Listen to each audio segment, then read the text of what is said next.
الحلقة رقم 28 من بسمة عمل. اوعى تكون زي الموظف ده. هو مين بقى؟ الموظف الواشي.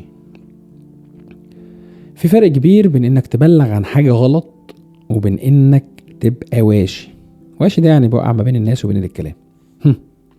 الواشي بقى خلي بالك مش هدفه يصلح. الواشي بيبقى هدفه دايما يلمع نفسه قدام الإدارة او يوقع الناس في بعضها وعشان ياخد مكان جديد. احكي لك على موقف حصل قدامي.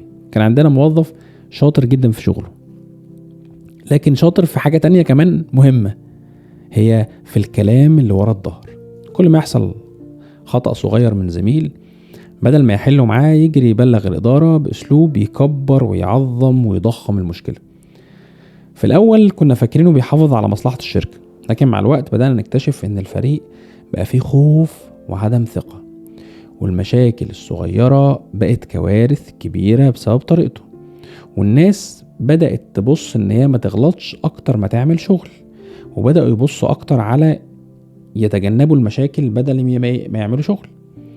في مرة أسلوبه ده بقى اللي خلى الناس مش واثقة في نفسها، ضيع على الشركة عميل مهم جدا جدا.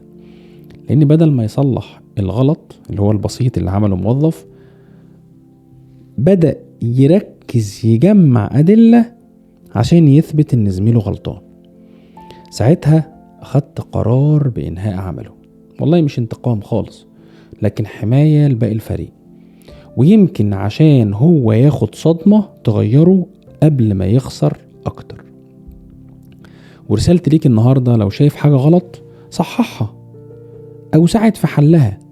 بالعكس، ادعم زميلك ووريله غلطه وخليه يتعلم، لكن ما تستخدمش الغلطات دايما كسلاح تهدد بيه زمايلك.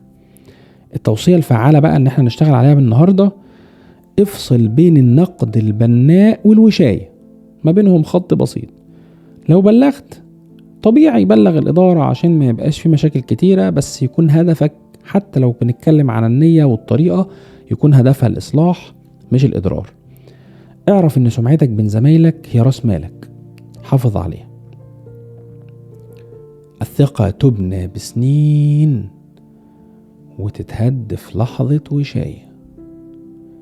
سؤال بقى لك النهاردة، واسأل نفسك بصدق: لو شفت زميلك بيغلط هتصلح معاه ولا هتروح تجري تبلغ عنه؟